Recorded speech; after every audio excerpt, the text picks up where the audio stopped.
La discriminación, ¿no? De acuerdo con la identidad sexual, ¿ha alcanzado o ha golpeado en mayor medida al lesbianismo que a la relación entre varones? ¿Están peor vistas las lesbianas Sí, que...? absolutamente. Mira, yo tengo, creo disponer de bastante conocimiento historiográfico en la materia, Sin porque duda. además me han obligado las circunstancias, inclusive de mis obligaciones académicas.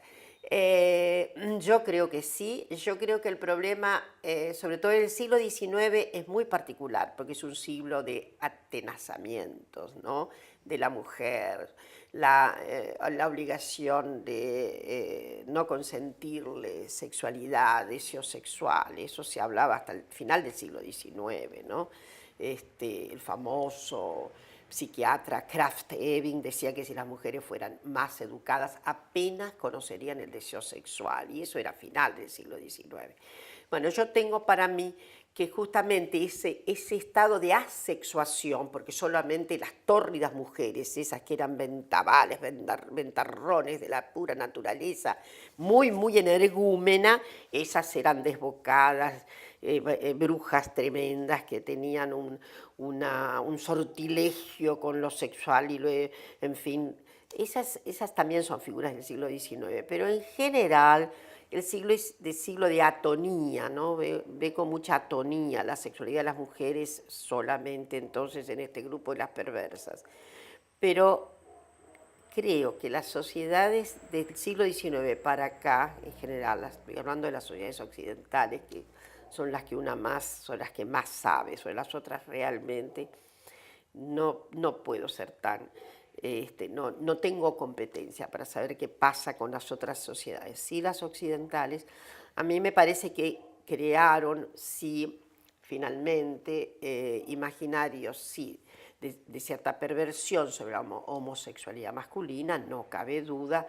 Yo discuto que haya habido una maximización de las penas a la homosexualidad masculina en el siglo XIX, no es así, pasa que en algunos lugares aparecieron leyes específicas, como es el caso de Inglaterra, pero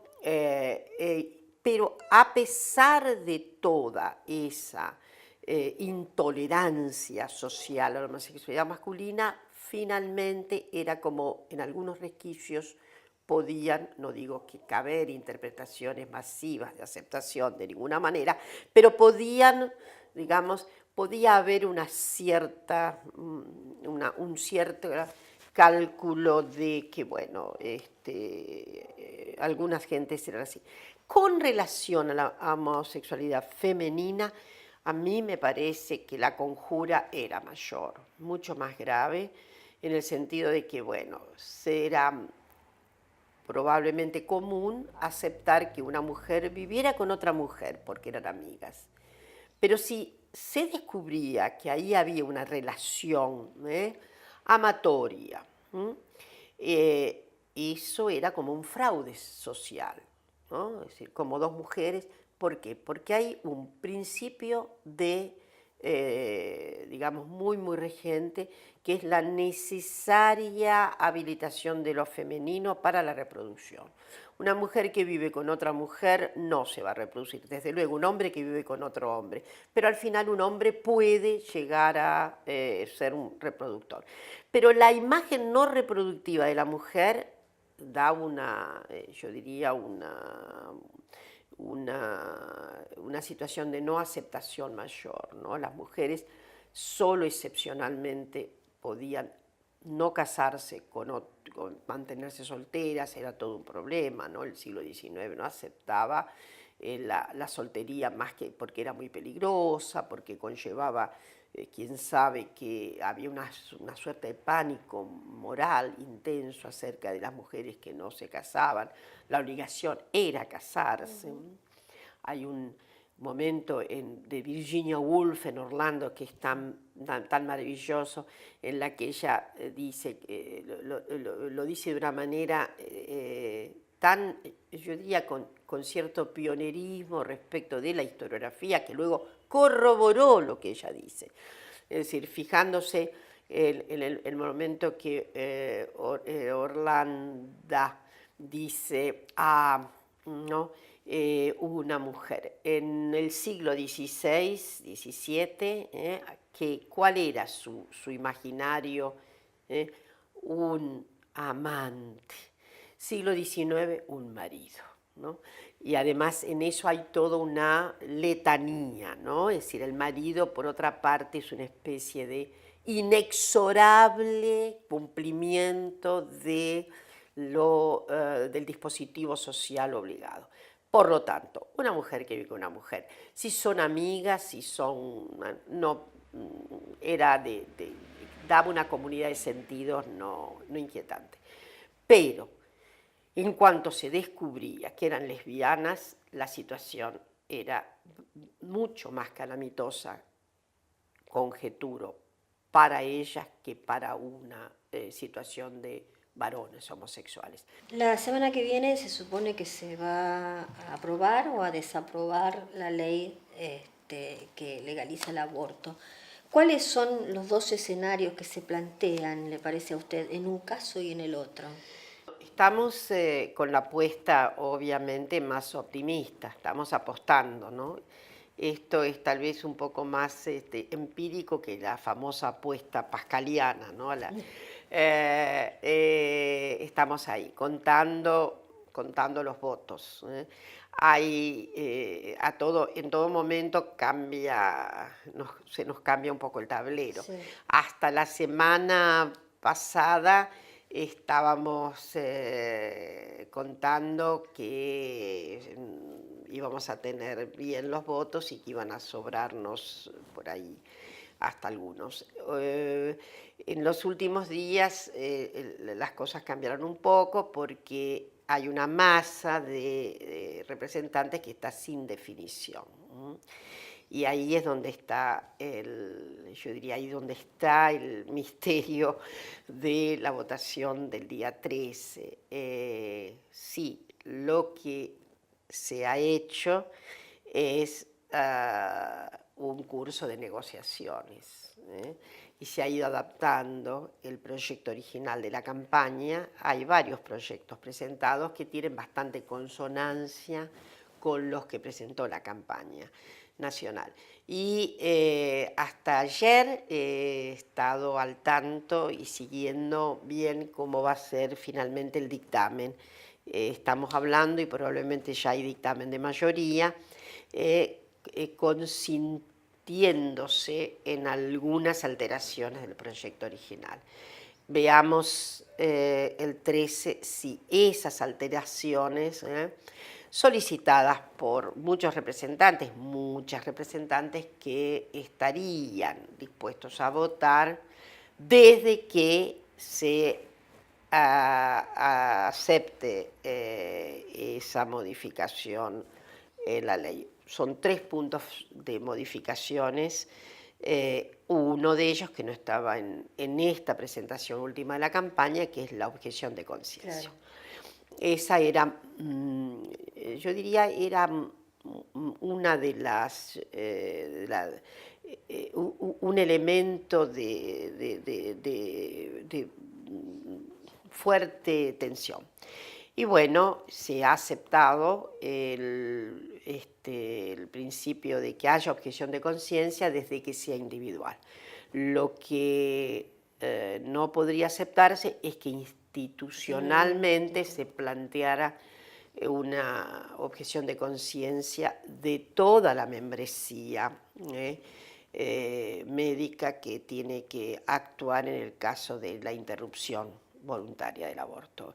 Bueno, eso lo mismo que una suerte de, ¿cómo diré?, de consulta necesaria que deberían hacer las más jóvenes, en el sentido de una suerte de comisión de análisis, en fin, que informa sobre todo a las adolescentes que desean abortar acerca, bueno, de qué significa esto, en fin, una circunstancia que no estaba prevista en la comisión, pero que tengo entendido finalmente se incorpora, porque me parece que no es una concesión para nada agraviante, que para nada lesiona digamos, la columna vertebral del proyecto, y que debe aceptarse también, ¿no? Digamos, unas intersecciones de conversación y de información sobre todo a las más jóvenes, ¿no? Respecto del acto de aborto. Le hago una última pregunta. Con este rebrote neoliberal que estamos viviendo en el país, este, eh, ¿las mujeres que luchan por sus derechos encontraron una mayor resistencia?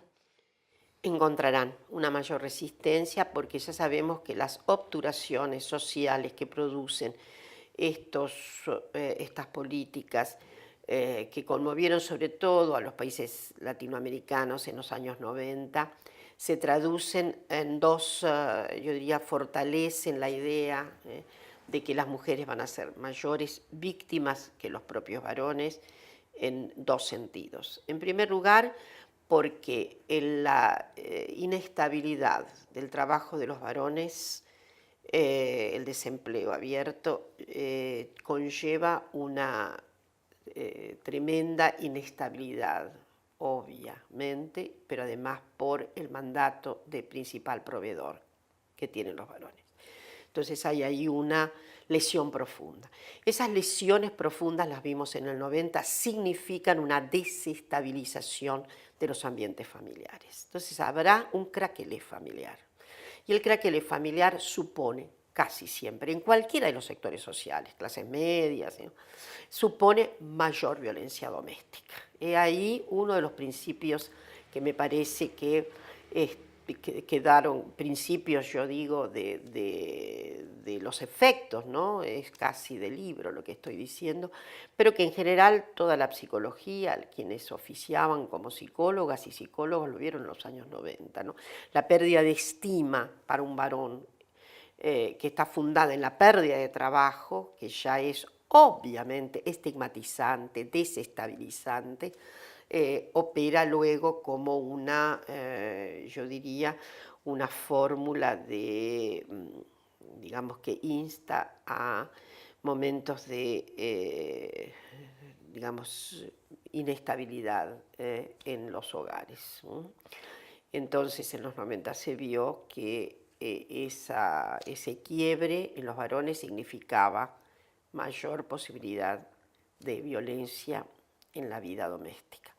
Y de otro lado, las mujeres van a tener que salir a trabajar, como ocurrió en los 90. En los 90 ocurrió una masividad de afluencia de mujeres al mercado laboral, en condiciones precarísimas, a trabajar en lo que diere, en condiciones obviamente que significaron tasas altísimas de desempleo para las mujeres. Siempre hubo mayor desempleo femenino que masculino durante los 90. Entonces, por estos dos, yo diría, estas dos características, estos dos fenómenos, las mujeres van a ser afectadas.